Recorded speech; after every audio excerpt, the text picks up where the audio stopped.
folder now. Yeah, except for like I have like one that's outside of the folder, and that's my main man.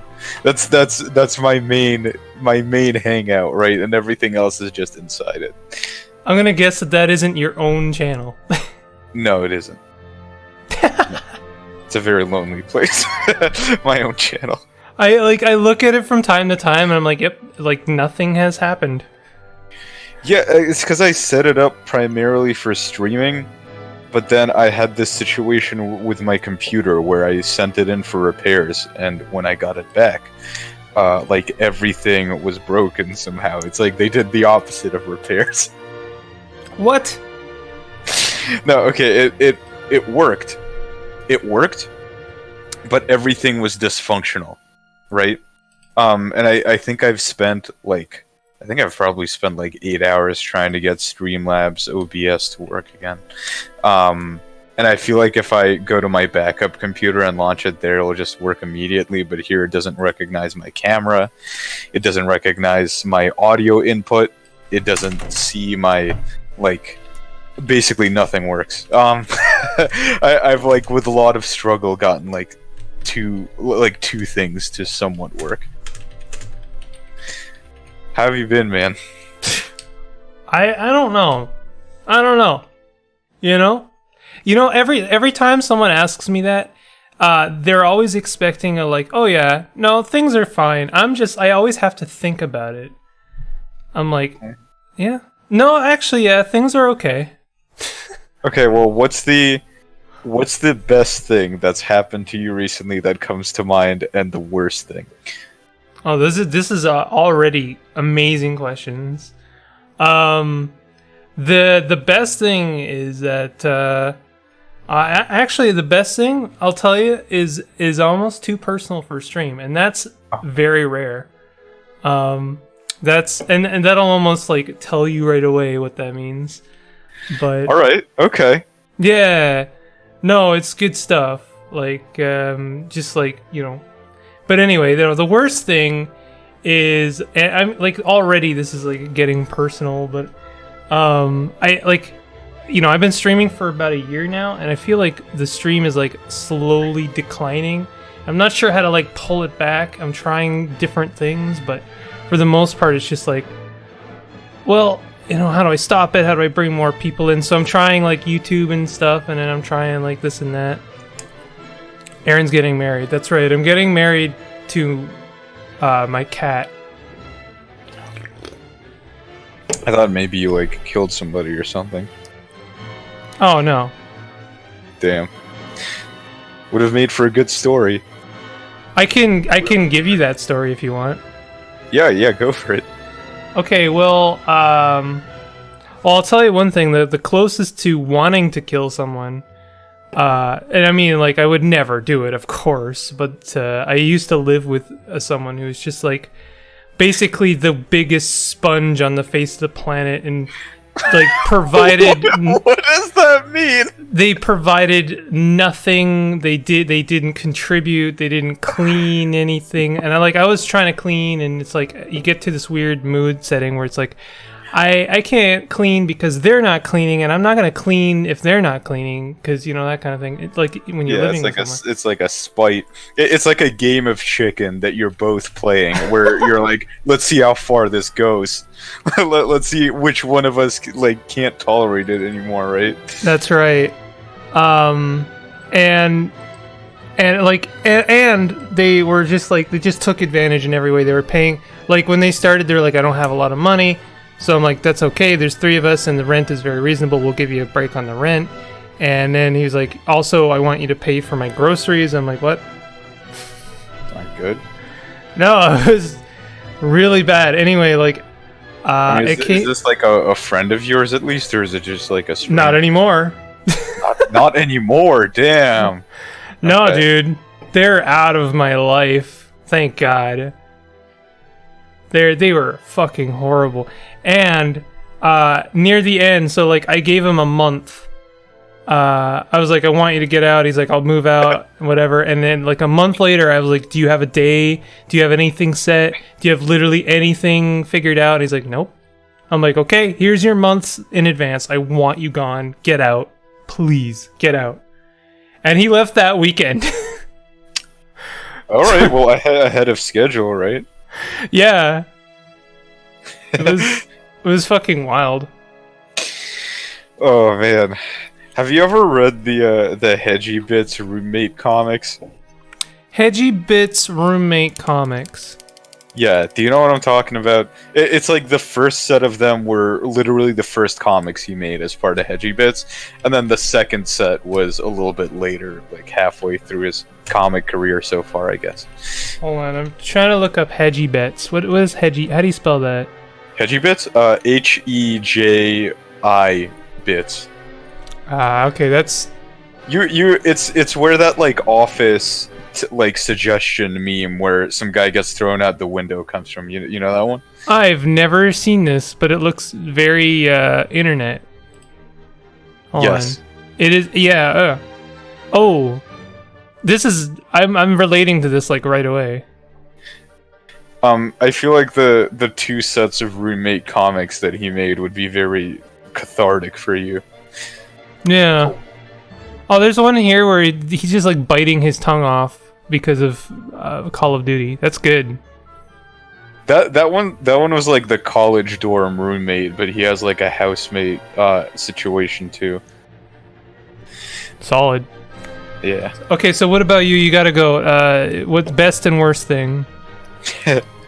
I wasn't gonna forget. Well, obviously, I did kill a man this week. Did you actually? Oh shit, dude! Epic. Yeah, dude, I had a gamer moment. I'm sorry, yeah, fucking. I don't know. I've been having kind of a weird week where my schedule has gotten inverted, like my sleep schedule. Right. So you're like up at 8 p.m. and then you go to bed at like 2 p.m. or something like that. No, it's not quite that bad. It's not quite that bad, but it's like way worse than it is normally for me. Like sometimes I'll get out of bed at like 1 or 2, and then I'll go to bed at like 4 or 5, right? 1 or 2 p.m., 4 or 5 a.m., right? But for me, that's like extremely unusual, and I haven't been wanting to do work. I've been doing a lot of recreational drawing. I'm doing Inktober. Are you doing Inktober? Okay, so I am doing Inktober, but I'm doing it in the laziest way possible. What do you mean? Well, okay, so like Jake Parker was like, "All right, guys, be nice. I'm tired of this shit. No Inktober, police. Stop it." Right? You saw that, I bet. No. What is the Inktober police?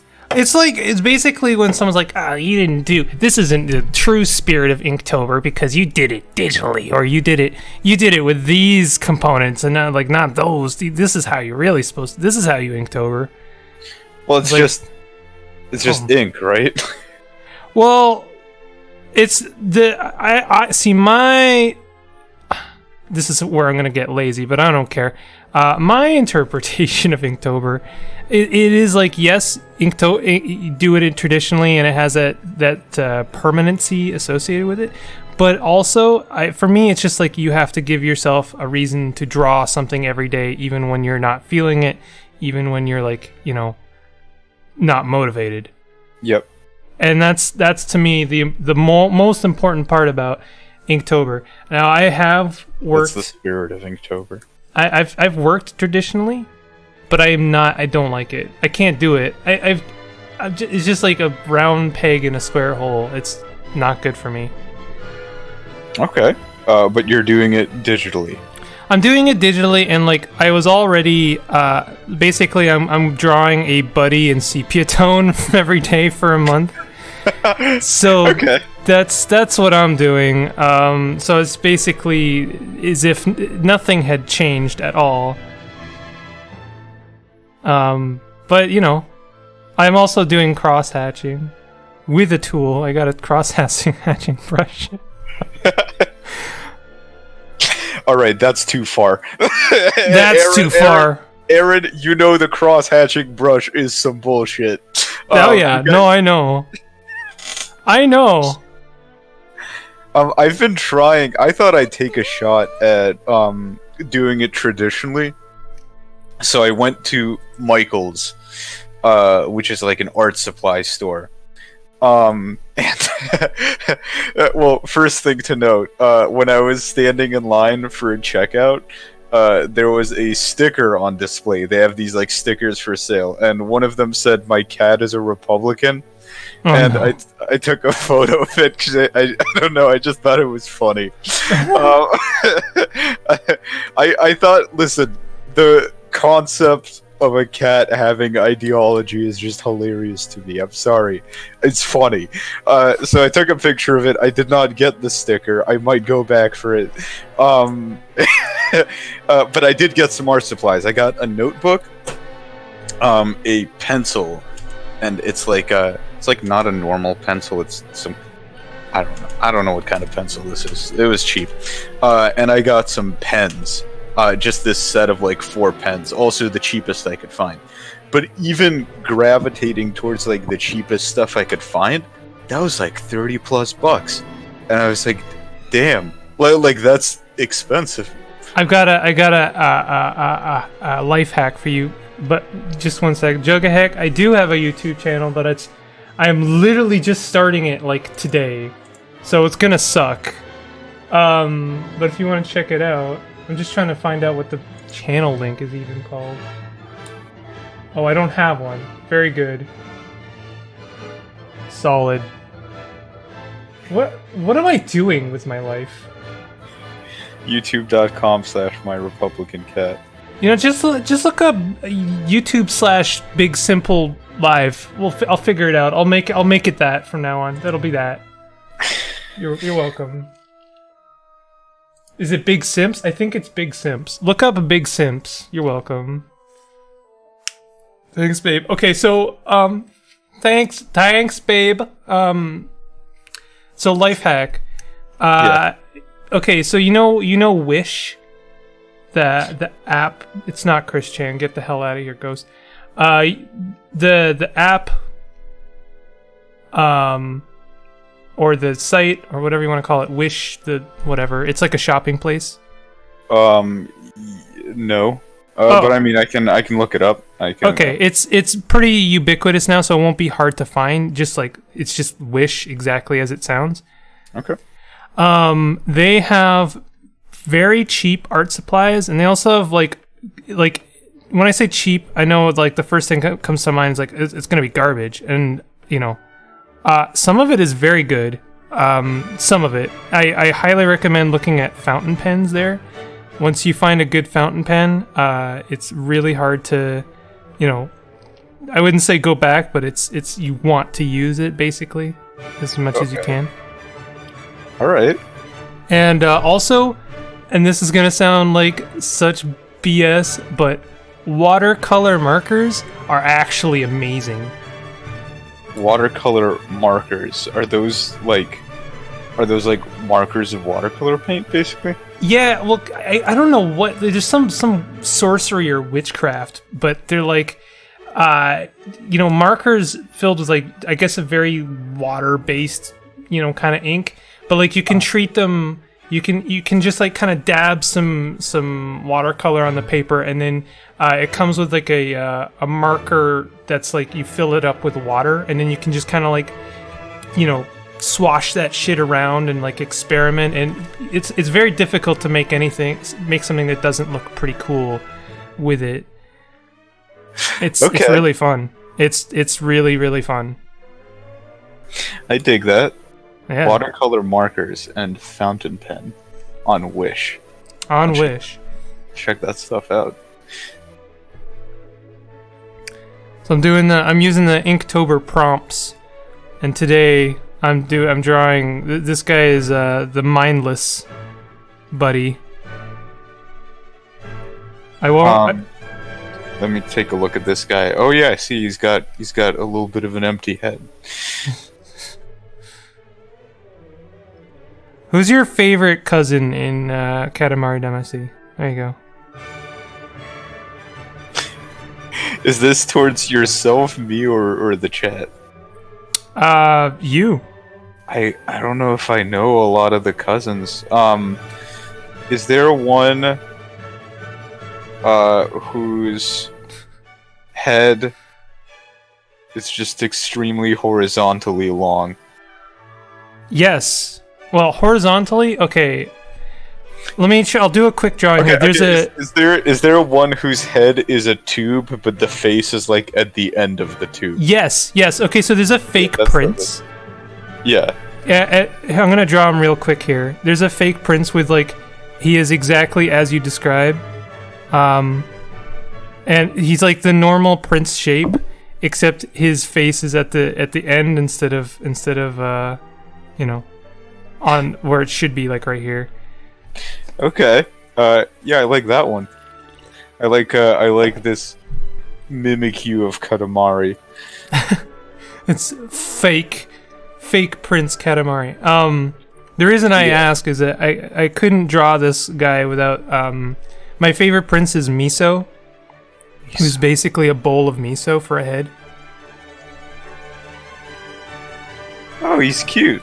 He's I mean, like he's red, so it's really hard not to just like him for me. Yeah, and he's got a little antenna sticking out from like the middle of the miso. I want like a little figurine of Miso. Who's nerd number 2? Well, how do you want me to do this?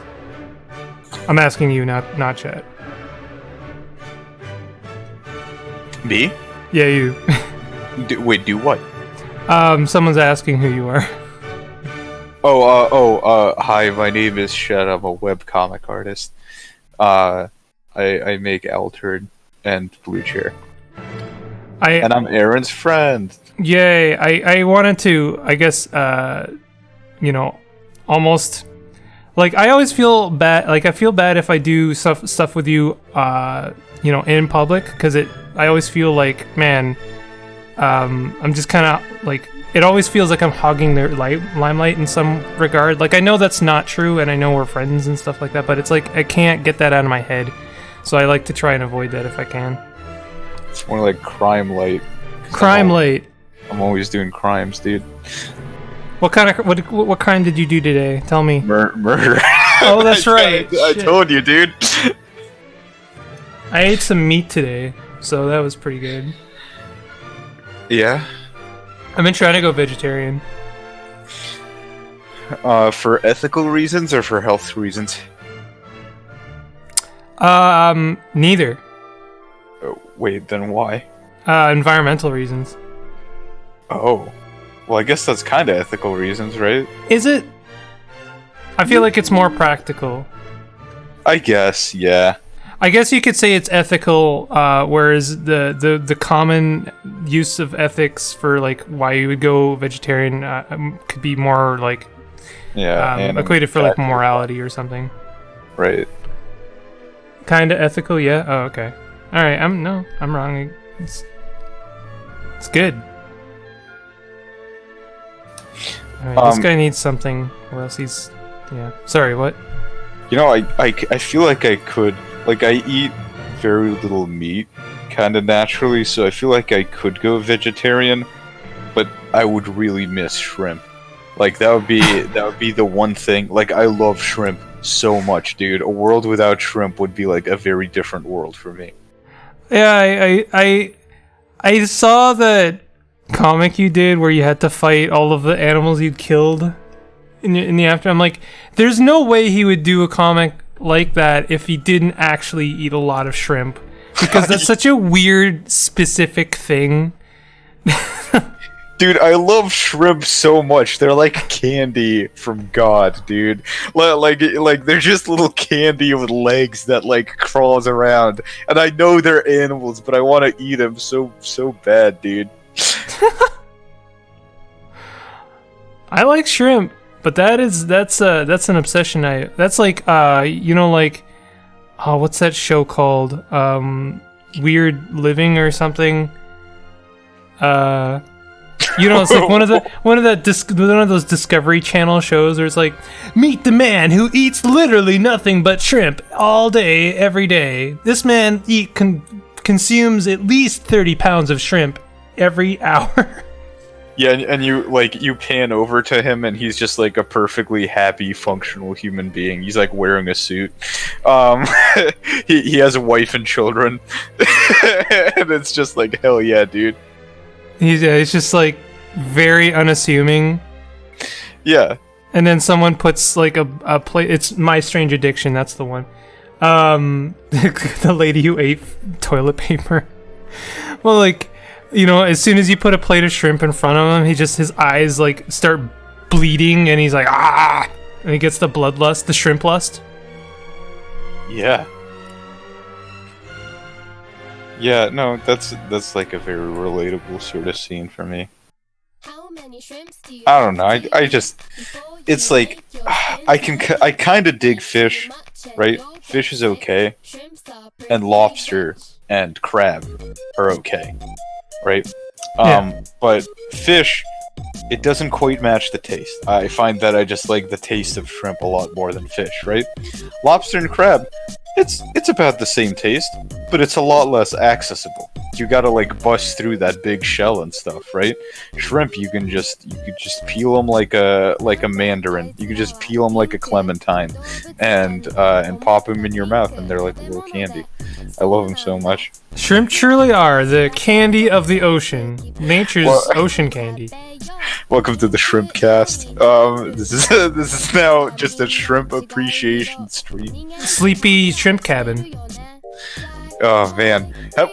Okay, I listened to like half an episode one day of Sleepy Cabin. Was that like a good podcast overall? And what happened to it? Was there like some kind of falling out? Do you know anything about this? I know Ghost probably would have way more knowledge about this. It is a good podcast. I mean, it's got very good people on it. It's like, I feel like, oh man, someone's gonna hate me for saying this, but it's like almost like a grittier kind of Game Grumps, because it's like more of the dark sort of part of Newgrounds, people hanging out and just like acting like a bunch of gamer words and having fun. Yeah. It's a podcast stuck in 2008 Newgrounds. There you go. I guess I was kind of right. Dude, but as far as I understand, Stamper has lost his mind recently, which is really unfortunate. And I mean, people are genuinely concerned for him. Is the last thing I've heard. What? So, no, I'm just trying to figure out like what the was he struggling with like mental health issues or something? I think he might actually be. Well, he's like kind of weirdly alienating people, and I don't know if he's part of Sleepycast anymore. Well, it's not really a falling out. It was basically done by everyone moving to different places, and they don't want to do podcasts while missing people. Well, I mean, like there's like Discord exists, right? Could they not? Were they doing it in person, and why would they not be cool doing it over like a VoIP? Dude, they did it in this like converted shipping container or some shit that they like converted into a house themselves, and it was actually really cool. I saw you've seen like the photos of it. Wait, you're right? serious? No, I'm dead serious. What? Yeah. Yeah, this sounded like such a goof. I didn't believe you at all. They made this shipping container house in the woods, dude, and that was the Sleepy Cabin. That's what they named it after. It was it looked pretty cool. No, it's such a meme, but the only podcast I've listened to is Harmon Quest, and I have no regrets. It's so good. I enjoy it. I haven't listened to... No, actually, I've listened to a little bit of Harmon Quest. Yeah, I've listened to a bit of it. Or not. Harmon Quest? Harmontown. My bad. Harmon Quest is the D&D show, and then Harmontown is the actual podcast. I listened to the episode of Harmontown where Miranda Harmon asks it like a question. Do you know that one? No, dude. There's hundreds of episodes. Okay. Do you know do you know the comic artist Miranda Harmon? No. I should though. She does this. The thing that like most comes to mind when I think about her art is she does these really cool like pictures of roads where like the road will wind its way down the page, and it doesn't like it doesn't really make sense perspective wise, but that's kind of the whole point. It just like looks cool. And it winds its way down the page, and then she'll draw the same character walking down it, but like in different places, and that's how she shows the progression of that character walking down the road. But she before she moved to LA, where I think is where she lives now, she was like visiting, and she saw Harmontown live, and she asked a question, and because it's like funny because her last name is Harmon and they're Harmon, and you're just like, hey, that's funny. And I don't remember what she asked exactly, but I remember watching that at. No, the first I don't think I've heard. I have watched. I listened. Words, use them. I've listened to a lot of Harmontown, but not lately, and I don't know if that's a recent one, but I imagine if you'd listen to one, it would be an older one. Yes, because probably. it's generally the case. The first one I listened to, which my buddy Hussein showed me, was the one where they were interviewing this kid who had converted like his house, like when I say his house, like his parents' house, into a haunted mansion for Halloween. Nice. He did it like every Halloween. Nice. Which is pretty cool. And he was talking about like all of the different techniques and like all of the stuff that they had to keep in mind with like, you're scaring people, and then with that come like safety things, and like also you have to cover your own ass, and also, so it's really kind of interesting, like the different stuff they were talking about. Yeah, there's some like extreme haunted houses where you have to like sign forms to go through them. I was just hearing about this. It's nuts. Just like ones where like people have been like traumatized after. Yeah, dude, would you go in one of those? I'd go in if you went in. If we were together, like, yeah, let's do it. Let's get waterboarded. Whatever, it's fine.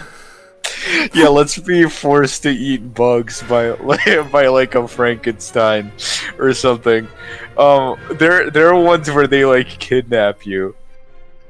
Jesus. You know what? I'd sign up. I'd do it. I'm down. You sign up. It's like, okay, but you have to do it when I'm not expecting it. So you don't go into a place. You don't do a thing. It's like 3 days later. Yeah. They put a bag over your head and throw you in a van. Yeah, fucking like 6.5 years later, like fucking.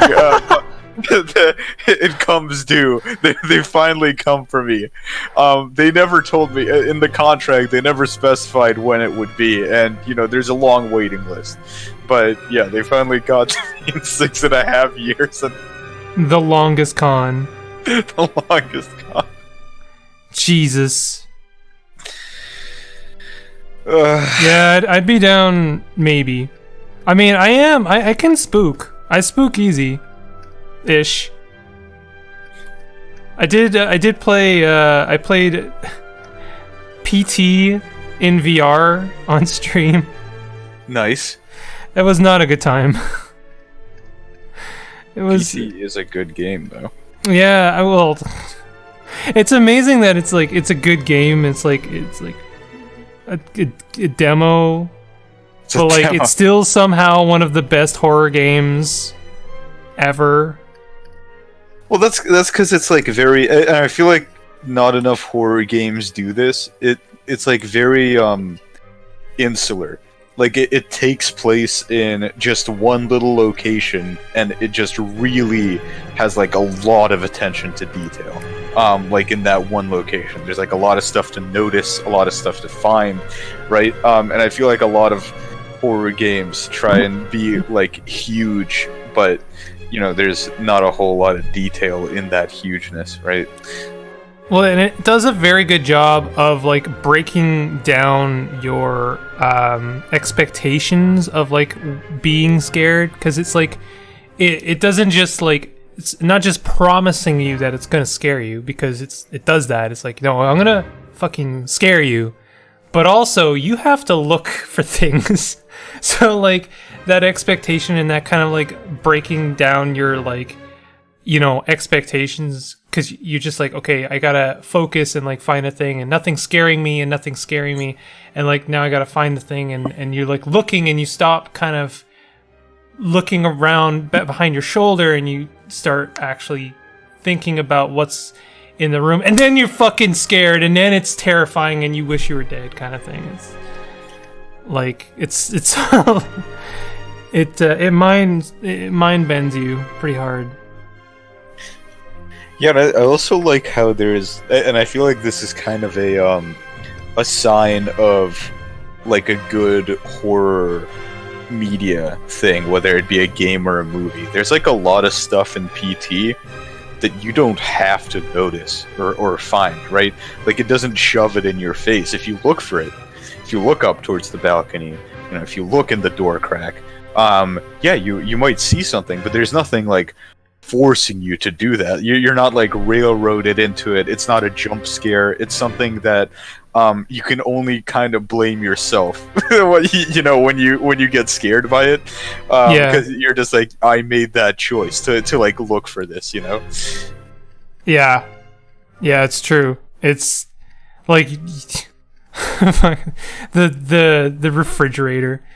And I just like, I don't think anyone, maybe I'm projecting here, but it's just like, I can't resist just standing under it and bathing in blood. Just like, yay.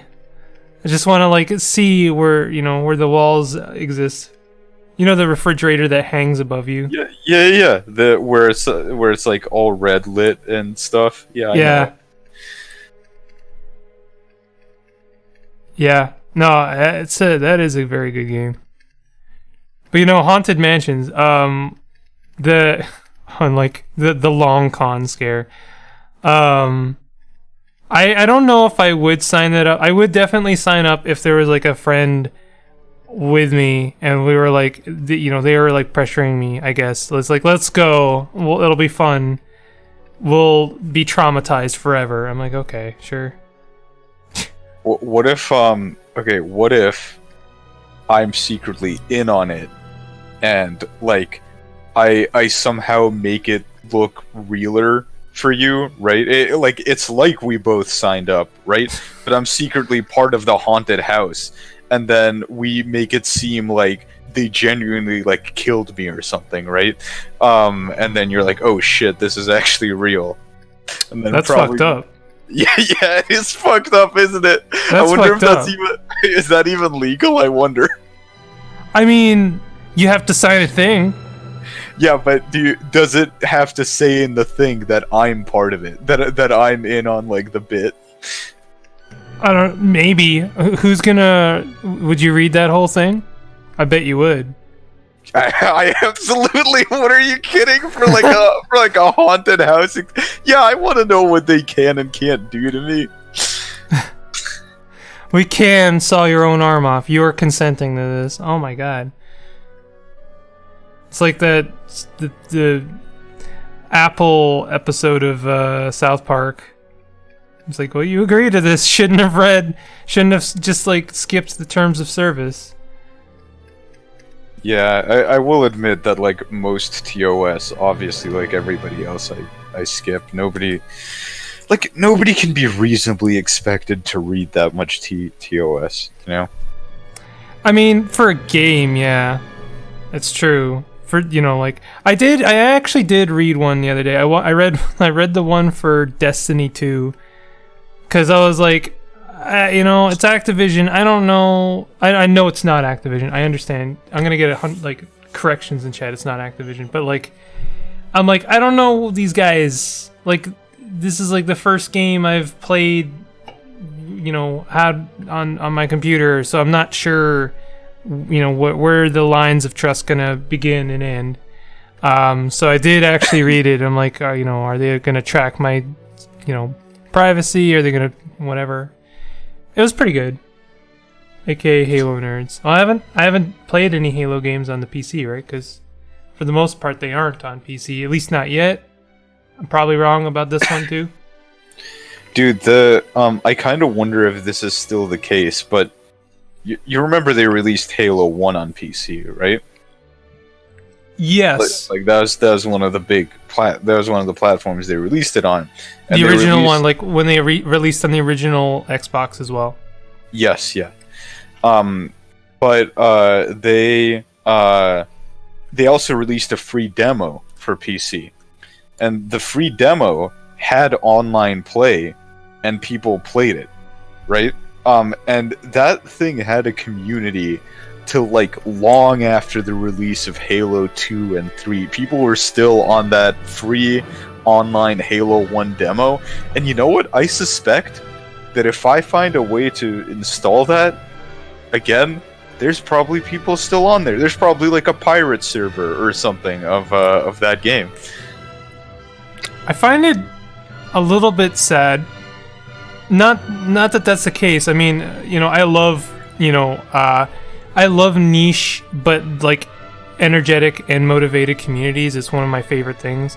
Like, this is gonna sound TOS, but like, console hacker communities are one of my favorite things that exist because they're just so fucking determined. And so like they just like, guys, I got Doom running on the Switch. Isn't this cool? Like, yeah, it is, dude. It's so cool. It's kind of cool. It's like, but like, I do find it kind of sad that like it's like that it has to be pirate servers, because like I know we're gonna get Halo on. So the Halo's demos multiplayer died. That's apparently it did die, but like you know, like consider. I bet you the original Unreal Tournament still has servers with people on it. Half-Life 1 Deathmatch and Half-Life 2 Deathmatch still have servers with people on them. Yeah. Although it's like 3 people, but I still go on there sometimes and, you know, just listen to them talking shit in Russian or whatever. And you can, I forgot you can actually like know what they're saying. Mm-hmm. That's gotta be, you know, it's gotta be pretty interesting, like beyond just like Suki Blet or whatever it is. You're just like Suka Blet. Suki Blet. You can actually know what, you know, what's going on. Yeah. But like, no, I just like, I find it kind of weird that like Microsoft, which is like, you know, arguably a PC oriented company, and like they're one of their biggest games, they like it just didn't get PC support until like now, and when they basically have zero other options. I find that very strange.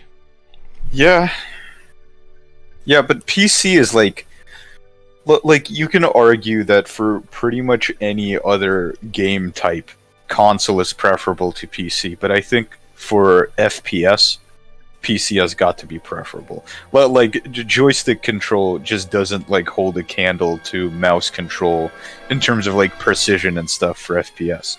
Like you can get like real good at it, but I feel like no matter how good you get at it, somebody using a mouse and keyboard will still be better with that same amount of practice, you know? I've always felt this way, but I've known people who are like just argue, you know, against that, and like, you know, people who are like really into the console competitive scene are not, you know, they just whatever. I don't know. Like that's kind, you know, like I that's why I think if it's so confusing to me that, you know, like it's like now we're getting Halo on PC, but like I don't know. Yeah, for like you know, like a platformer, I get it. For most games, I get it. Like consoles are convenience, that's why they're a thing. But it's like it's just weird. Halo. Yeah. Halo. I mean, it's not. Aim assist makes playing with a controller possible. Yeah, but you shouldn't need aim assist for highly competitive games, right? Like, I can't imagine playing like Overwatch or something with aim assist, or I don't know, or PUBG or some other battle royale. I don't know. I just like the idea. I've kind of gotten. I'm so over like the idea of like competitive games for the most part. Like, I always just get really mad, both with myself and the game, and then everyone else. But like, so like in a sense, it's like okay with consoles, it's like, of course they're gonna have aim assist. They can't not have aim assist. You know, it's just like the game is gonna play like garbage if there isn't some form of aim assist. But you know, meanwhile, in PC, it's just like, I don't know. Is there aim assist on PC games as well? That's a weird idea. Generally, not in like competitive FPS scenarios. Like you're not gonna find it in like Counter-Strike or anything like that. I wonder if there like is, and then they're like made illegal, like against the rules or whatever. I mean, Nope. yeah, I think generally you can't even turn it on. Like not even in options is there anywhere to turn on an aim assist. But that's because I mean, like with a mouse, like aiming with a mouse, you can reasonably not require aim assist. I think like it's not that raw or that hard to aim with a mouse. Okay, I'm saying all of this while like using my cross-hatching brush and calling it Inktober, and you know, just like I got color correction. I'm just gonna, you know, I'm going. This is cheating at it. I'm cheating at art right now. That's what I'm doing. Anything goes in digital art as long as the final product is there. I'm good. Yeah, that's what I'll tell myself. I've been redrawing some of my old art that I made like in 2013 or even like as early as 2011. I've been redrawing some of it just to kick my like childhood self's ass in a way. Piece of shit. Yeah. You had ambitions. What a piece of human garbage. Fuck you, childhood Shun. Yeah, no, it is like that. And I don't know. But it's kind of like a very satisfying. It's a very satisfying activity because, well, first of all, you get to remember, like, as a kid, like, what were you trying to do that you couldn't do yet? That you just didn't have, like, the skills or the knowledge or the intuition to do yet. Like, what were you going for in a given image? And now, like, as an adult, you can actually make it. Well, like, you actually have the skills now. So it's a very satisfying little, like, thing, I find. Would you replace those comics online with the new ones? Oh, they're not comics. They're like before I even did Altered. Oh shit! I don't think I've even seen this stuff. It's from my old DeviantArt, which is oh shit! Yeah, man. Got some furry stuff on there. No furry stuff. Oh, we were gonna start a porn Patreon together. I'm still down for that. Yeah. Listen, you draw everything but the dicks, and I'll draw the dicks. Is that like a That's not fair. Okay, fine. You can draw. We'll each draw like half of the person split down the middle. I want to draw. You draw the balls on Tuesdays and Thursdays. I get the shaft. Tuesdays and Thursdays. This is like a divorce, dude. You get the shark beanie babies, and I get the Pokemon cards. You know, and we'll be good. Have you seen that image of the divorce where the ex-husband and wife are dividing the Beanie Babies in front of a judge. Yeah, yes, I've seen that. That gets me every time. It's so good. It's such a like extremely sad image. I'm gonna look this up. What about the kid? What do you mean? What does that mean, Sant? What about the kid? Are you talking about? I need more context. Oh man, the dicks are like the funnest part. You can be so creative.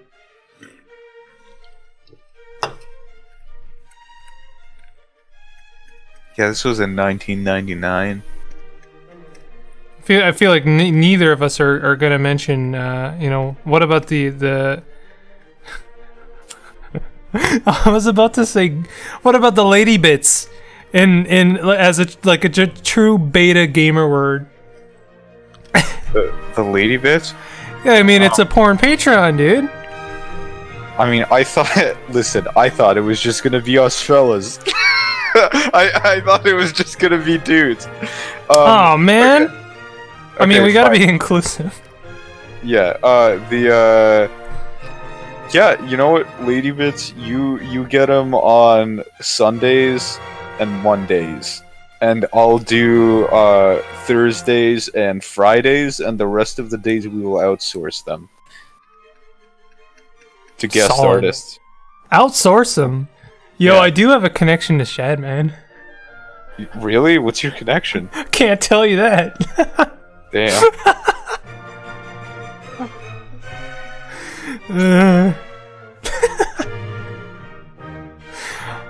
Would you ever work for Shad, man? I don't know. I mean, probably not. But if he said like $1 million, then like I'd have to think about it. You know. I don't know. The paycheck's got to be pretty good. Yeah, it's got to be. Does Spaz Kid work for Shadman, or am I thinking of something else? I think that's true. There's probably a mini human. About to nuke Discord with fucked shit. Don't do that. True, what about the kid? What about the kid? What kid?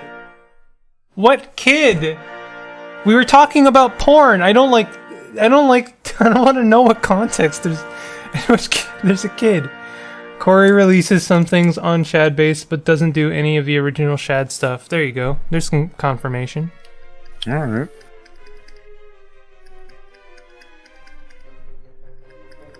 I'm almost done the midtones for Mind Boy here.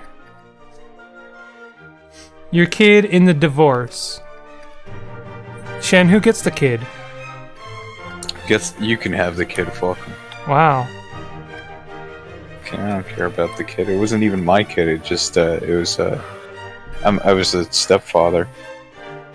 Wow, how fucking convenient is this narrative you've created for yourself? What do you mean? How convenient? It's just the truth.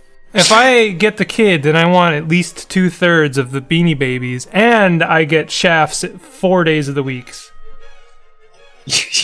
Yo.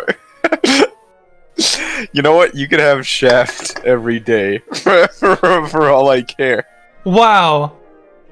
I'm out. I'm out of the porn Patreon. No! No! What do you mean? What are we divorcing for then? I want it. No! What do you mean you're out? You can't be out. I'm joining the furries. Well, I mean, we can do furry stuff as well. I'm gonna draw big hairy dicks, dude. Big furry dicks. I went to my local comic book shop recently. And they were giving out these free comics. And one of them was this one-off comic called Batman. But it was, I mean, of course it was, it was called Bat. Hold on, let me. I just said there's this comic called Batman as if I'm blowing your mind. Hold on. Okay. Well, I thought it might be just like an indie comic called Batman. No, it was a Batman comic. I'm sorry, this is the worst telling of the story. It was called The Batman Who Laughs. Oh yeah, I've heard of that. You've heard of that? Have you seen any of it? I think the general premise is okay. It's one of these universe hopping bullshits, right? Yeah. And the general premise is that like there's a universe in which a Batman kills the Joker, right? Yep. And he becomes the Batman who laughs, at somehow. Maybe he's also injected with the serum or something. I don't really remember how that happened. That's literally what happens. Yeah, like basically in like Joker's death rattle, he breathes out his laughing juice or some bullshit. He breathes out the Joker ghost, which the Batman who laughs then inhales and starts whiling. And he has these like robins on chains who say crow and bar, which I found to be very like creepy and clever. Crow and bar. Yeah, you do you know about that? No, I don't actually. So you know how he has these like robins on chains, right? No.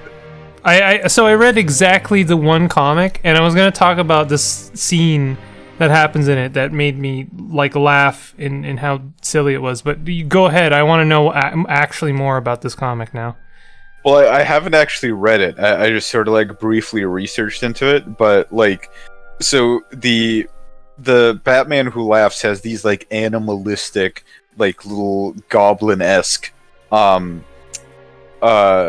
robins, whom he also injected with the Joker serum. And they don't really talk. They're like very animalistic, but the only two things they say are crow and bar, right? I get it. Yeah, and this is a reference to the fact that the Batman once killed... the Joker once killed one of the robins with a crowbar. Yeah. That's just kind of like a cool little detail. But what happens in the first comic? I haven't actually like read it. Okay, so it's so fucking ridiculous. It's one of the reasons I like Western comic. I love manga. I'm a total fucking weeb, but when it comes to Western comics, man, it's so hit or miss. This was one of the biggest misses ever, because I was reading this thing and it's like trying so hard to be like hard-edged and weird and gritty and all this stuff, and the scene where like supposedly Batman loses it and kills the Joker, something that should just never happen supposedly. It's just like he's just saying, Joker, stop! And he's like throttling him, and Joker's just like, no, I won't! And he's, stop! No! And it's just like that back and forth. I don't even know if the Joker was doing anything, but he's just like, Joker, stop it! No, I won't stop it! No! And stop!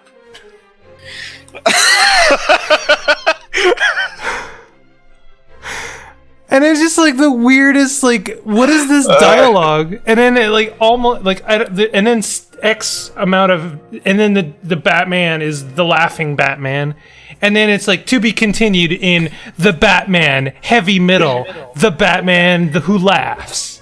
Nice. Like, did fucking 18-year-old me write this? Yeah, man. Where's the shaft? Well, Batman gave Joker the shaft. That's what happens in the next issue. And that's what makes the Joker stop. Have you ever read or heard of Batman? I think it's called Batman White Knight. No. Immediately it sounds really risky. This is a very meme term on the internet. Yeah. But Batman White Knight, it's basically like a storyline that reverses the hero-villain role between Batman and the Joker, right? Okay. And how it does this is Batman does a police brutality, basically. Like Batman chases down the Joker, who's like doing his usual stuff, causing havoc, and then he like pins him down in this medicinal factory, right? And the Joker is like, I was just here to get pills to make me less crazy. I was just here for my medicine. And then Batman is like, have your pills. And he like shoves them all in the Joker's mouth. And meanwhile, Commissioner Gordon is in the background, just like, Batman, what the fuck, dude? Batman, holy shit. Holy shit, Batman. Yeah. And then, like, the Joker is under arrest, and the Joker is like, I'm gonna defend myself in court. I'm not crazy now. I've taken off my makeup. And basically the Joker decides to go legit, right? Like legit. He decides to go legit, like Crunchyroll in 2011 or whenever the fuck. He's like, I'm gonna defend myself in court. He does so successfully because he's apparently like really, really smart. And I'm gonna run for mayor. And people actually support him. What a bold move. I've been crazy for X number of years, but I'm gonna run for mayor. Yeah, he decides to run for mayor, and his basic premise is that Batman is first of all, Batman is kind of wild himself, right? But second of all, Batman is kind of the cause of all of those villains and stuff being in Gotham and like doing crime and stuff, and a lot of them are trying to challenge him, a lot of them are trying to kill him, right? And so the Joker is like, enough of this nonsense. I'm gonna be the mayor, and I'm gonna put a stop to this. And that's how the hero-villain reversal works out there. Now, I only got like a free introductory comic to this storyline, so I don't know how exactly it plays out. That's a lot of stuff for the introductory. Yeah, no, it was. I got it at some Comic-Con, and it's just a small little one issue, and all of that happens in it. Yeah, you gotta here. I'll paste it into Discord. Okay, that actually does sound like readable. Yeah, I'll paste it into Discord. I just like how is there a high-res image? Why is everything so low res, huh? Why is it low res? Yeah, why would they do that to me? Furries love dicks. I mean, that's true. I assume. Okay, here we go. I just want you to see how Joker and Harley Quinn like look after they've quote unquote gone legit. Oh, okay. Yeah. And then Batman is kind of like...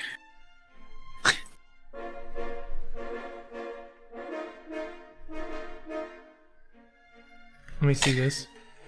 Hold on. And then, meanwhile, Batman has this sort of like more... He looks kind of wacky. He looks like some kind of like a henchman or something,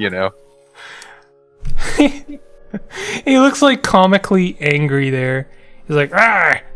He looks like a weird alternate universe Snidely Whiplash. Yeah. I think it's like very...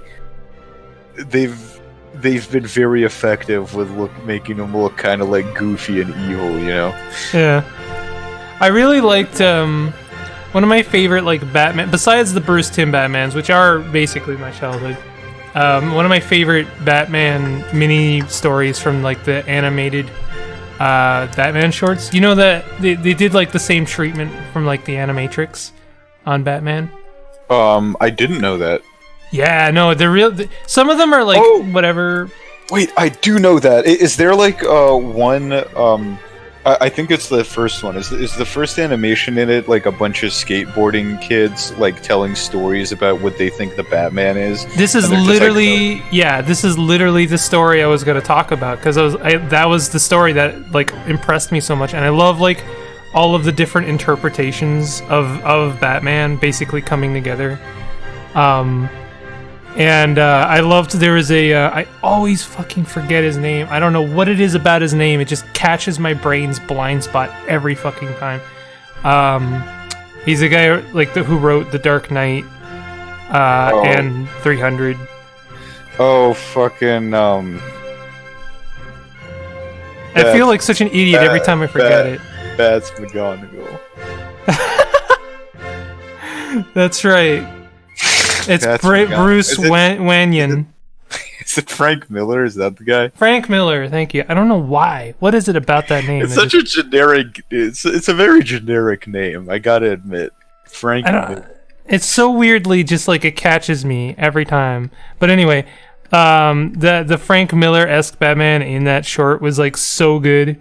But like there's like, and then there's also like just the Bruce Timm Batman is in there, and then it's just like they go through all of the ages of like different interpretations of what that has looked like. What has Batman been to different people? I do like the Frank Miller like chunky Batman. Like I do like that aesthetic. It is really nice. There's something very satisfying about it. He's just a He's just like extra angry. Extra everything.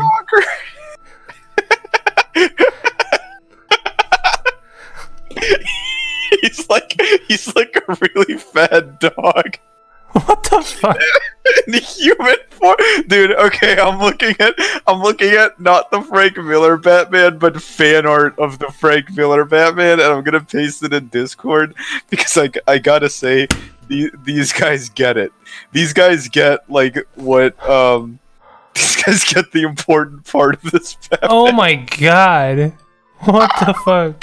Look, there's another one. Look at how wide he is. Oh man, this does my heart good, dude. What the fuck? Look at his package. Look at his just like overt like package is just. I didn't even notice that, but now I do. I can't. It's just in there somehow. Hey, walking. Where else would it be? Jesus Christ. It reminds me of that guy on Twitter, and if anybody in chat knows who I'm talking about, but it reminds me of that guy on Twitter that draws people with like really big shoulders and really small heads. Do you know what I'm talking about, Aaron? I don't. It sounds kind of like almost like an Oni plays, like Oni's art. No, a little bit. No, this guy's like very anime. He's like very anime focused and kind of like weeby. And I think he's actually from Japan or maybe Korea. I think Japan. But yeah, this guy just draws like ridiculously like comically big shoulders and comically small heads. Yeah. No, I don't know who that is. His cock looks like a fucking fanny pack. Oh my god. It does. He's got his con purse in there. He's gonna buy himself a poster.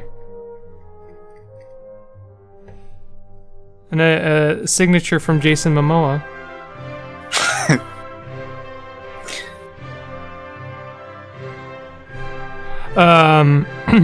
Did you do a con recently? No, I'm trying not to do. To be honest, like, I don't like cons that much. I don't blame you at all. Yeah, it's sort of like, they're very loud and crowded, and I mean, if you're not there for fun, it's work, right? Yeah, it super is work, yeah. And I'm not sure I would even go for fun, to be honest. I'm just so like I know everything that's there. You got the t-shirt booth, you got the Funko Pop booth, you got Artist Alley, which has my friends in it. You got the t-shirt and Funko Pop booth. That's like the main attraction. That's the big shit, right? Yeah. And fuck. Shatner. When Shatner's there, yeah. Yeah, he's there. The talent is there. You got Shatner there, you got like a million voice actors and actors from shows. I'm not even sure. Listen, I'm not even sure. Maybe this is just my like personality, and people can't relate to this. But even for like Robert Downey Jr., I don't know if I would stay like 8 hours in line. Maybe 3, maybe 3 or 4. Dude, I actually don't. It would have to be an artist. I don't give a solid, like I don't give a healthy shit for any actor, basically. Like, it's like I enjoyed you in X thing, that's fine, but like that's where that ends. That's where that relationship ends. Like when it comes to like an artist, it's like, yeah, you've influenced me, you've like actually you know, inspired me and me, you know, like you've made me feel things, and I like now I want to meet you, and even like for me the important thing is just like thanking them. It's like you've done something for me. But like I don't think I've ever watched a movie where I was like, yeah, I really want to meet that person who played that part. Like it's you know, I might want to meet like a director. Yeah, like yeah, that makes sense, because it's like they've brought something to that. Like I'm not saying actors don't at all, of course they do, but it's just like, to me it's almost the least important part to me. I'm more interested in like the writer, maybe the director, and like even the storyboardist. Like I'm way more interested in meeting the storyboard artist for a movie than I am for like anything else, because it's like you had such a important job in like how that movie came out, and like it's fun. Like storyboard artists are really cool. Neil Blomkamp. Yeah, that's a good one. Have you ever seen storyboards for those like animated storyboards for Marvel movies? I have not. Dude, so they do like drawn storyboards for Marvel movies, right? Because there are so many special effects and stuff. Right. And the level of quality on those is nuts. Like they draw extremely realistic, extremely proportional people moving around. And I think like it probably wouldn't take too much additional work to make any Marvel movie animated just off of those storyboards, because they're so detailed and like good, you know.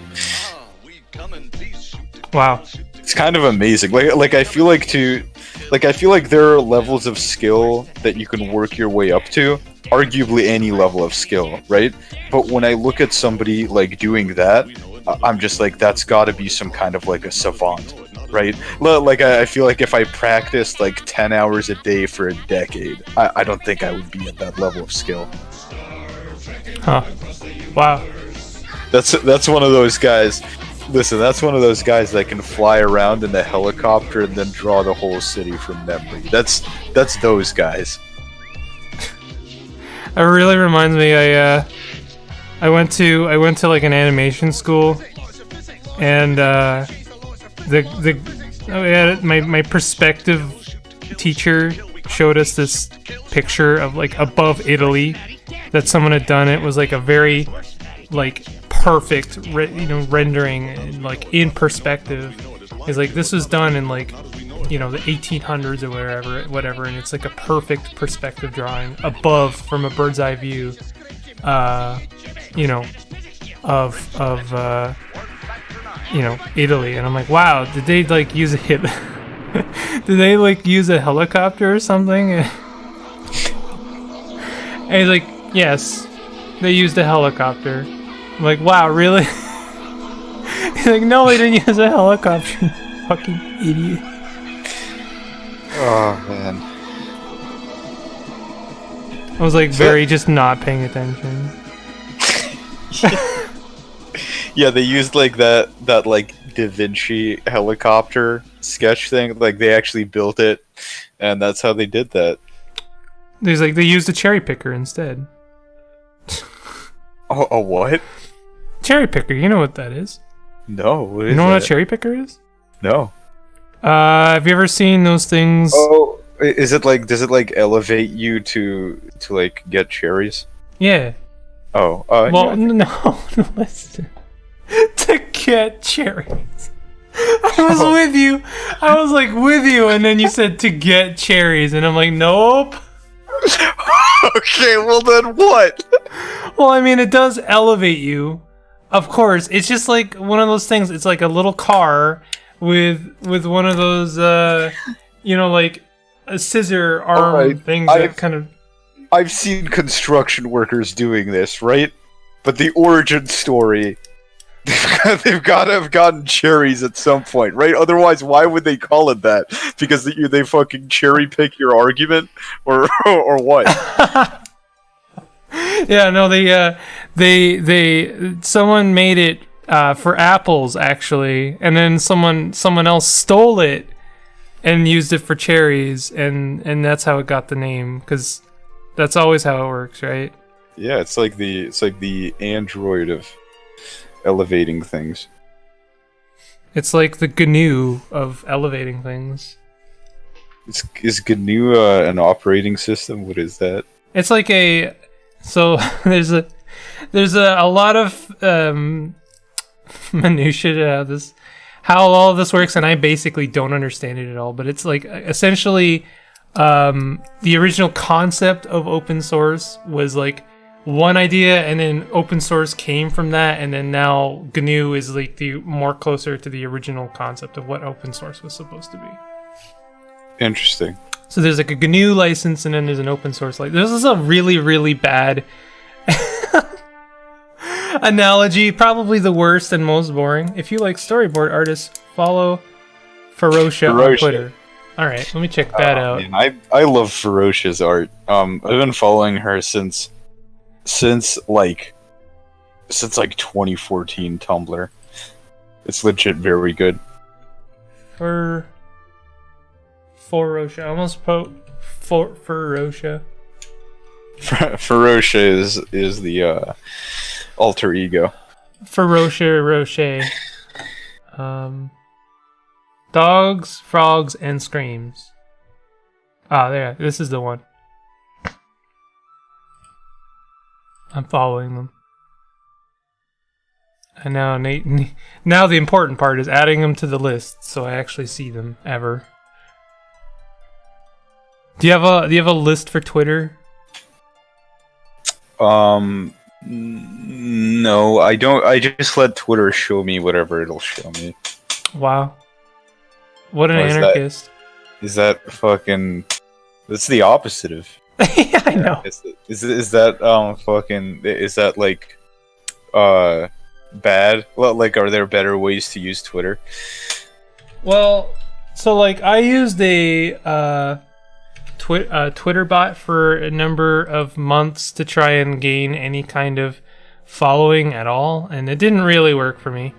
It kind of worked. Some parts of it worked. But anyway, what ends up happening is you just have a bloated Twitter list of just a lot of garbage. And sometimes it's fun to just kind of dive in and it's like, what am I going to find today? Oh, look, someone's trying to sell a t-shirt of like a man's hairy chest. It's like, yeah, that works.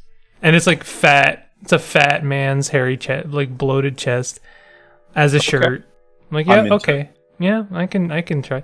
But yeah, no, like so I can actually view Twitter in any kind of sane, rational way.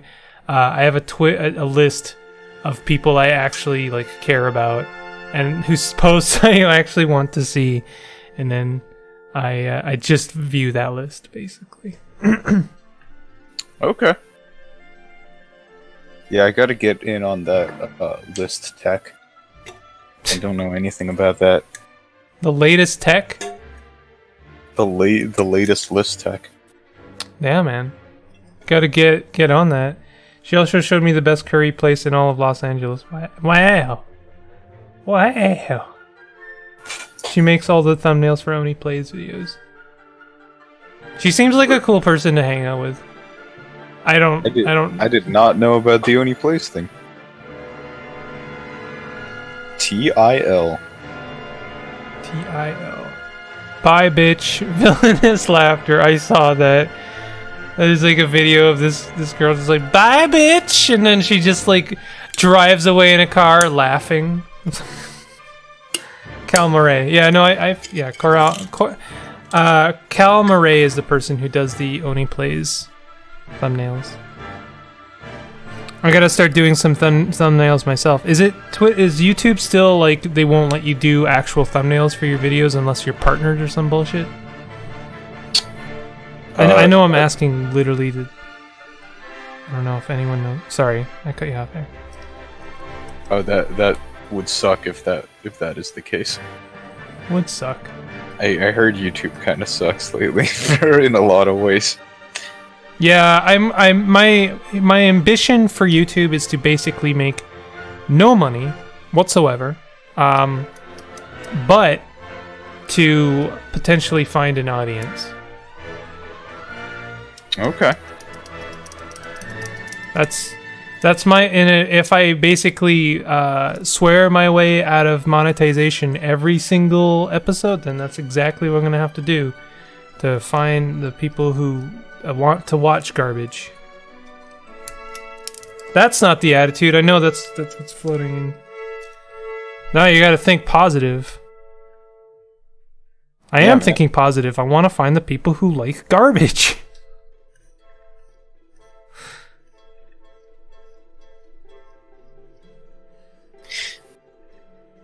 I'm trying to get like a monopoly on those people. Oh shit. I didn't know I had to compete. Can I copyright claim your stuff on YouTube? I don't know. I don't think there's much likeliness of me playing the sounds of someone electrocuting themselves on my YouTube channel. So I don't know what you could claim. Dude, I found a royalty-free lo-fi hip-hop beats on YouTube playlist, and it's been real good. This is like for everyone simultaneously. Is that stuff like public domain? Well, it's uncopyrighted. So yes, I guess that would make it public domain. Although I have to go back and look at the video specifically. Because so like I grabbed the music for that video off of the YouTube like safe for play list. I mean, like public domain music is a lot of it is not great. Some of it is actually pretty good, but you don't need to do anything bad to get copyrighted. Oh, I know. Apparently now a melody can get copyrighted. So like if I hum some Beatles, that shit can get your video demonetized. Huh. Yeah. That's extremely aggressive. You know what? I'm against intellectual property. I don't want it to exist. Bold. It's a bold stance. It's a bold stance for somebody who arguably lives off the fact that it does exist. But I don't know. I feel like it's just used too shittily too often. Like I feel like it does more harm than good in the world, to be honest. Do you really think you subsist off of copyright like licensing? No. I also absolutely not. That was a total lie. I don't subsist off that at all. Alright, you're hard to read sometimes. Irony is not there for me. No, I just said that because I feel like that's what most people would assume I subsist off of. Or they would assume that like my sort of career is reliant on it. But that's not true. And I don't think that's true for most webcomic artists. Yeah, no. It's just Jim Davis. It's literally just Jim Davis just Jim and Davis. guy. And Walt Disney. And that's it. Don't forget Kathy. Kathy? Kathy. Who's that? You don't know Kathy? Oh. The Ack girl? Ack girl? The Ack, she says Ack. And she likes chocolate. I can't believe this. Aaron, I can't believe this betrayal. Am I being gaslit right now? No, you're not being gaslit. Fucking okay. Somebody in chat, tell him that Kathy is a real thing. Kathy is like one of the more famous like newspaper strips. This is not Garfield. Yeah, I know. What? No, it's a different comic. Look, the book is called Shoes, Chocolate for the Feet, which is like unironically a really funny name for a book, but I think not for the intended reason. I'm looking at it right now. This comic does not exist. It does, dude. I promise you, I did not just make this yesterday. Oh, I know. This is part of the 6-year plan to abduct me, right? Ah, shit. Now we have to restart it. Damn, dude. A la The Good Place is like, oh shit, now like we gotta start from the beginning. And each time I figure it out a little bit quicker. I can't believe you haven't heard of Kathy. I feel like most people have, like, as a comic. Comics aren't famous unless people replace the text in the strips to be extremely offensive. That's how you know you've made it. Yeah.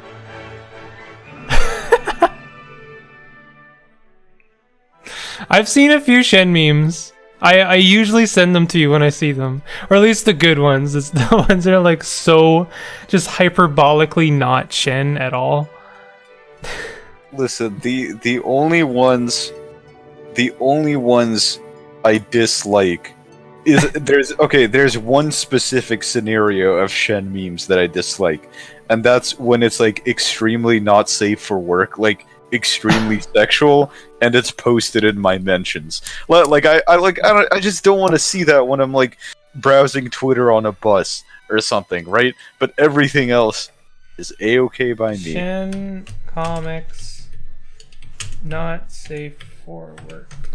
Please don't look this up. There's so much there's a lot of Rule 34. This is a Christian webcomic is the first thing that comes up.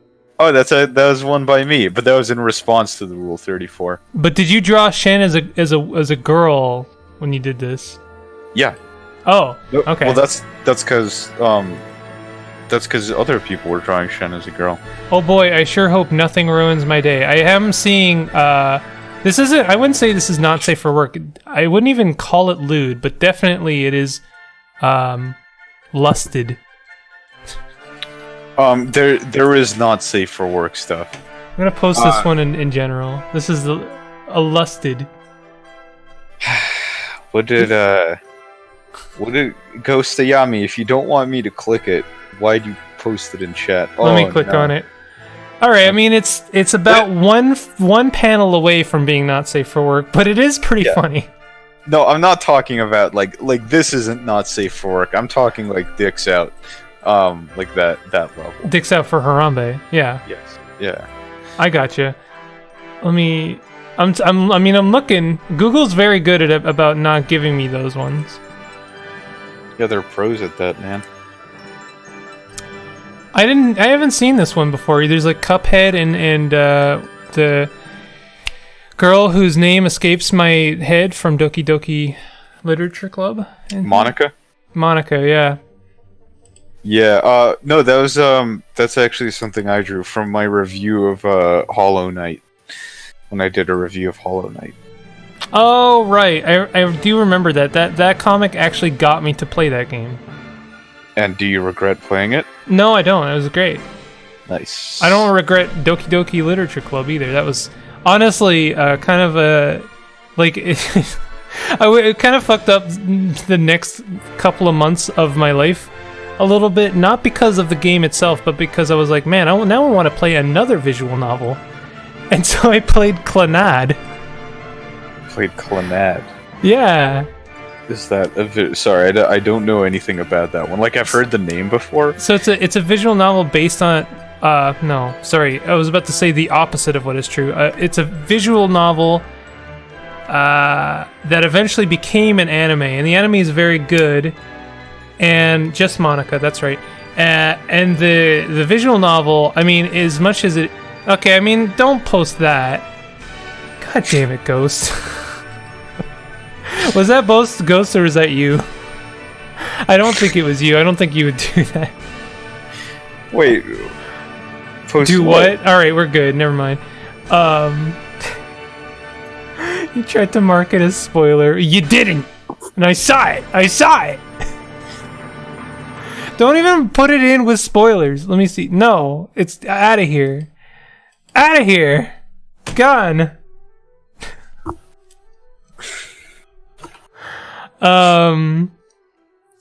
Anyway, Clannad is a very, very, I'm not gonna say sappy, but like emotionally driven visual novel about this kid who's like basically given up on not like very verging on life, but very clearly just emotionally dead, and his like he has no ambitions, and he's depressed and all this stuff, and then he meets a girl, and she's this has 90s eyes. 90s eyes. It's got those 90s eyes, dude, and you know exactly what I'm talking about. I do know, yeah. Yeah, but go on. So he meets a girl. The girl's like, she was like sick for a year, so she missed a year of school, and now she has to like restart her life. So she's like going through some shit, and then they become friends. And then there's Sunahara, and Sunahara's a cunt, and everyone knows that. And it's just very sweet. There's like only slight romance if you want it. There's nothing lewd in it. And I played this game for, let's see here, for just a second. I'm gonna go ahead and look this up. Hold on a second. Clannad. Fuck. Why is life hard? 33 hours.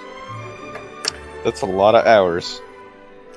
Yeah, it's a long way from 2 hours for Toki Toki.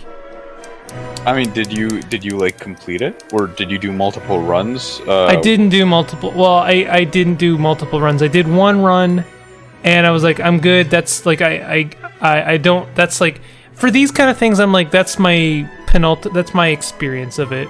If I do multiple runs, it's gonna kind of like diminish the experience for me, right?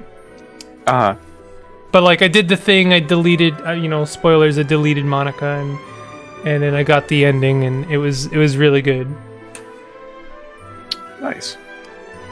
And I had someone in chat who I'm sure they're switching right now actually has a Monica account, and they followed me right when I beat the game, basically, and then subscribed, and then like it was very spooky. It was like a very like advanced immersion thing where. Like, I was like, whoa, is this like an automated bot thing? And then they started talking like a person. I was like, wow, this is fucked up. Dude, did you, have you heard of Pony Island? I have. I own that game. It's one of those games I've been meaning to play on stream for a while. I fucked with a friend of mine by changing my, like, Steam avatar to the devil, to like the little pixelated version of the devil from Pony Island. I think my Steam avatar might still be that, and like sending him messages, and he legit thought it was part of the game, because I think the game actually like simulates getting a Steam message at one point. That's really good. Holy shit, that's good. It was a solid bit.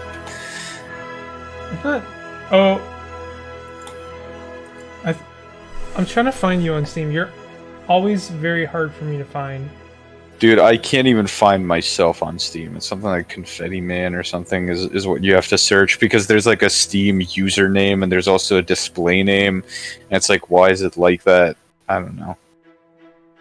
Oh yeah, there you are. I was wondering why that was your avatar. Yeah, is it still there? Is it still that? It's still the little devil, yeah. Yeah, man. Solid. Yeah, I love that. That's really good. Pony Island is solid. I think that's bots. I mean, I am 99% sure it's bots, but I still say that it's not, because I want the illusion to continue.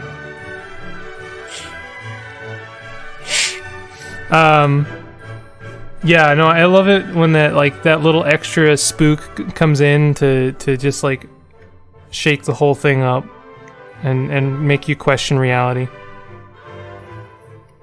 Yeah. I mean, I feel like we're past the sort of like I feel like the meta stuff kind of peaked in like 2015, 2016, and now we're on the way down from it. And Doki Doki was the last, like I think, big viral thing for now, until we get the next meta age in like 2028 or something. You talking about like games that break the meta, or like, you know, break the fourth wall in an interesting way? Like what are you? Exactly. Okay, Exactly. I got you. Yeah, Electric Fire is a 12-month-old buddy now. That's fucking hype. It's getting old, but Aaron loves them. Do you want me to just remove all the secret commands and then just like restart and we'll all form an ARG out of secret commands? I'll do it.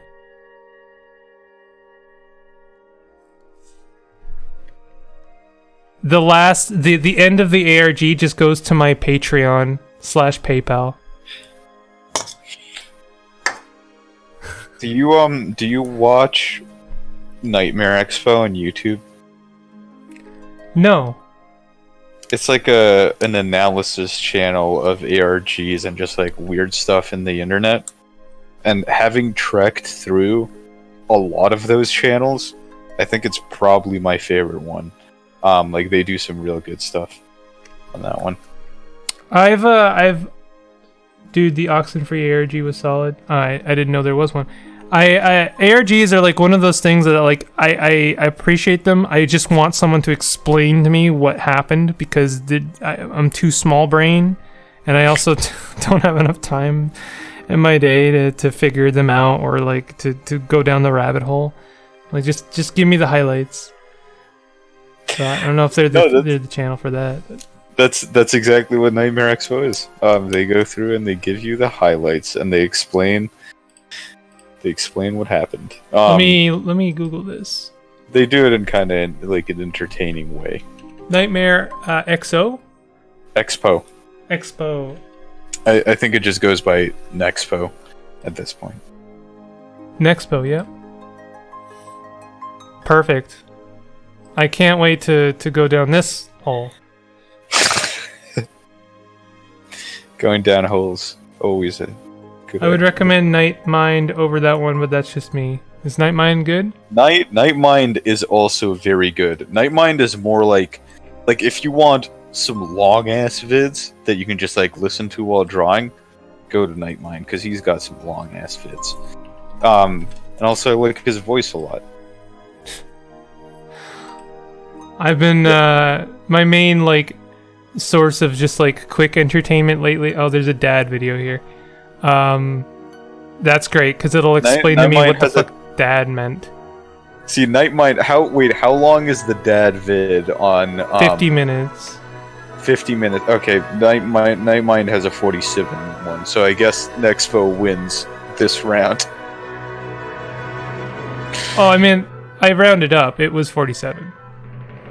Wait, but the Nightmind one was 47 minutes.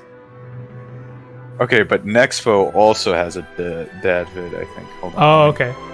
He has more character IMO. So okay. Nexpo's dad vid is actually an hour and 5 minutes. Oh shit, it still wins. That's interesting. Damn. Yeah, but so I would recommend subscribing to both, actually. They're both. I just did. So I'm excited for that. No, my main source of entertainment has actually been Pay Money Wubby. What's Pay Money Wubby? He's kind of a scumbag, but I love him. What does he do? Why is he a scumbag? He's kind of like a vlogger, and he basically today we're gonna look at this person who's claiming they're pregnant with a ghost child or some bullshit. Like they got fucked by a ghost and now they're pregnant. And look how silly this is. And then he's just very charismatic and just like fun, and it's just a good time. It's just fun, and like he'll like usually troll around like YouTube and like, here's a couple of people who are like talking about crystals, like, you know. I had a drama teacher in high school that was so into that crystal shit. I thought that was just a meme, but no, there are people that are actually very into it. More so now because of Steven Universe, I think. God, I hate the resurgence. Well, actually, I don't mind it that much. I don't hate it. I have mixed feelings about the resurgence of astrology and like kind of like new age hippie stuff, you know. I can't be upset about astrology, man. I'm still not done about I'm not done being upset about flat earthers. Have you ever heard of Hollow Earth? Yes. Okay, have you heard the version where the sun is inside the earth? I think so, yep. Dude, that theory rules. I love it when like these theories are just like a world that I want to live in. A world that I want to live in. Yeah, it actually sounds like extremely cool and appealing, you know? Yeah. I mean, I'm dead inside, but yeah. Hey, you know what I like? What? I like drawing people with big heads but small faces. It's a lot of fun.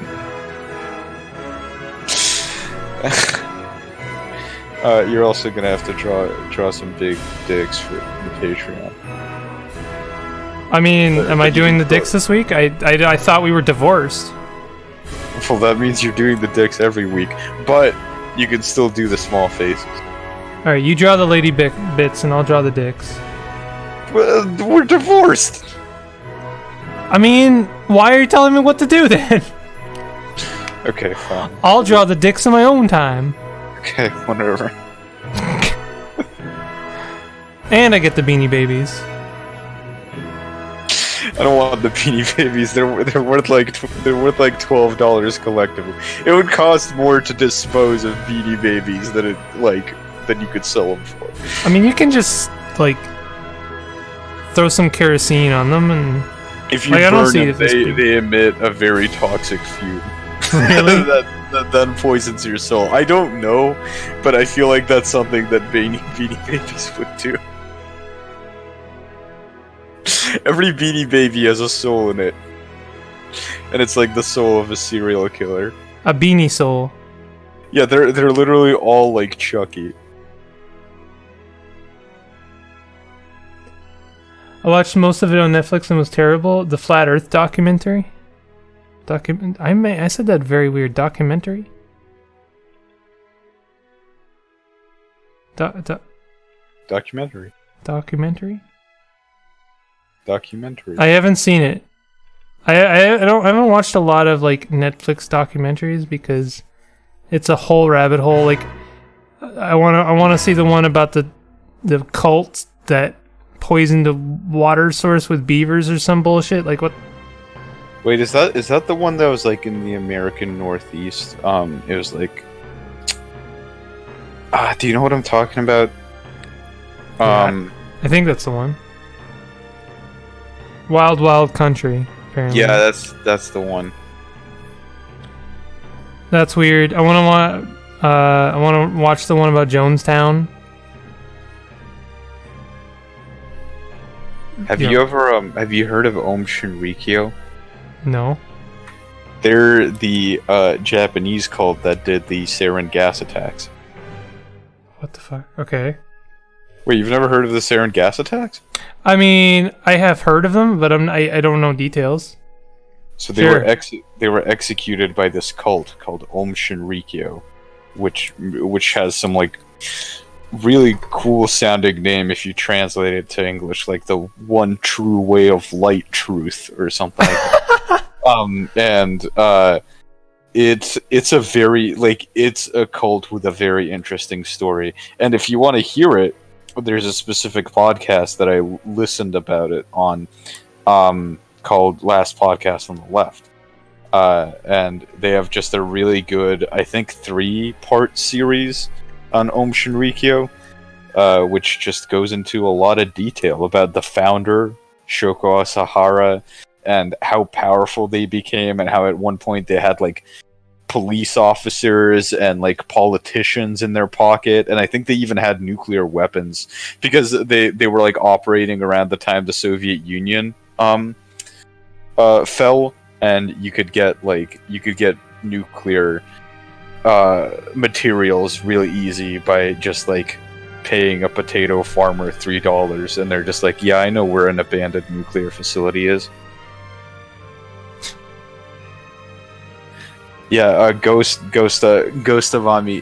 AME chat says they had fucking quote unquote decommissioned USSR helicopters that still flew. They did have choppers. They did have those. Wow. And the founder did this trick where he could like float with his legs crossed, but actually he just like found a way to jump while sitting with his legs crossed. Like if you just like squeeze your ass real hard, apparently you could like propel yourself up. They even made a cartoon. They made like a little anime type thing that featured Shoko Sahara, and even in the cartoon he was doing the jumping thing by like squeezing his ass. So like even in the cartoon they couldn't animate him floating. Wow. They were just like, no, we have to animate him doing the jump thing. What the fuck? Yeah, Ghost Miami says it was a cult mostly made up of really smart people. They were just all vulnerable at the time and easy to take advantage of. Yeah, because this was, I mean, when it arose was during like the economic revival of Japan, in like the 70s and 80s, I think, right? And so it was like a changing world. People were really into sci-fi. People were really into aliens and shit, and there was just an abundance of cults everywhere, in the United States, in Russia, in Japan, just everywhere.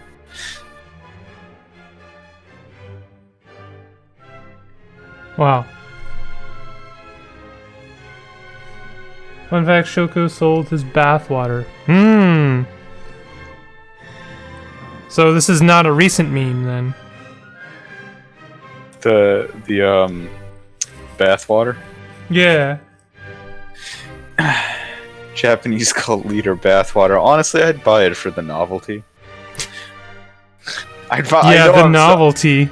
I know I'm supporting horrible things while by buying fucking Om Shinrikyo bathwater, but I just really want it. I really want it on my shelf with a single pube floating in it, as Gohan says. A singular pube sitting in a gallon of water. That's such a good visual. I'm gonna draw that now. Damn. I heard there's a story about a guy who owned a pub, and you have to have like I don't know if this is true. This is like some weird bullshit, but it's like you gotta keep a special stall. Might not have been just like a pub, like a fancier place, but like you gotta keep a stall specifically like cleaned, and no one can use it except the queen. If she should ever be in the place at the at around that time and needs to use the restroom, you've got this special stall that only she can use, right? Is that a specific pub, or does every pub in England have to do that? The fact that I heard, or the factoid, suggested that every pub or every place had to have this, but I don't know if that's true. That doesn't sound like it would be true. It's kind of weird if that would be true. Yeah, and where would you hide this secret queen toilet? Well, you just like one of your stalls is like that's the queen stall. It's got a little crown on it. Yeah, but why keep, like, imagine I'm just like a drunk dude and somebody like it's dares me to go shit in the oh, I can get in there. I can just go over the top. Then you would be punished. Well, how would they know that I shot in the queen stall?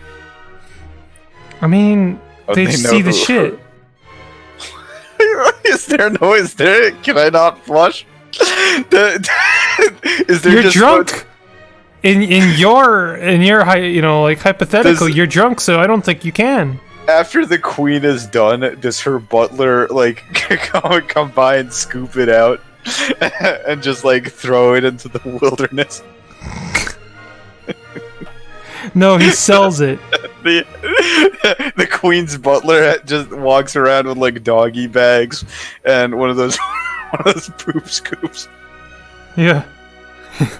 The rule of England is the queen can just shit wherever and whenever, and nobody's allowed to say anything.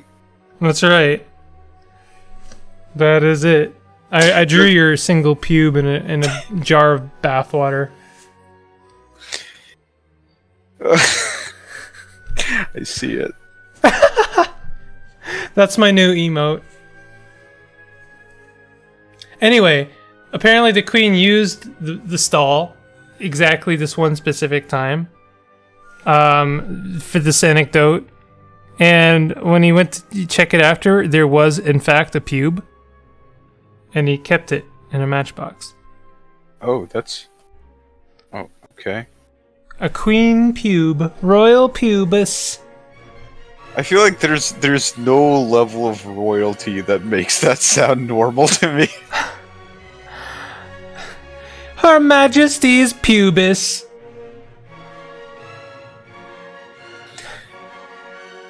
I would maybe keep, like, if I had a Genghis Khan pube, that would maybe be something that I keep because, like, it's like a legendary historical figure, right? Historical pube from hundreds and hundreds of years ago. But like a modern queen pube, no, thank you. I don't even want like any pube that is less old than like 500 years old. I'm not interested. You mean, what if you sell it? Sell that shit. Well, I mean, no, I mean keeping it. Oh. I mean, yeah, no. You know what's funny? Just picturing the Queen of England having horrible diarrhea. Oh!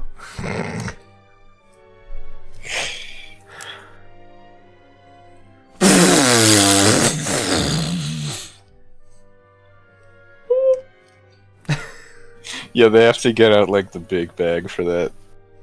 The big bag! It's got like gold flake on it. So somebody like sees it and snickers, and they're just like immediately executed, just on the spot. Because rule number 1 of England, you don't acknowledge the fact that the Queen just shits wherever. That's right. You're not allowed to acknowledge that. It's a real problem over there. People don't realize. You know, they're under threat of death. At any given moment. I'm putting a little crown on this jar of pubis.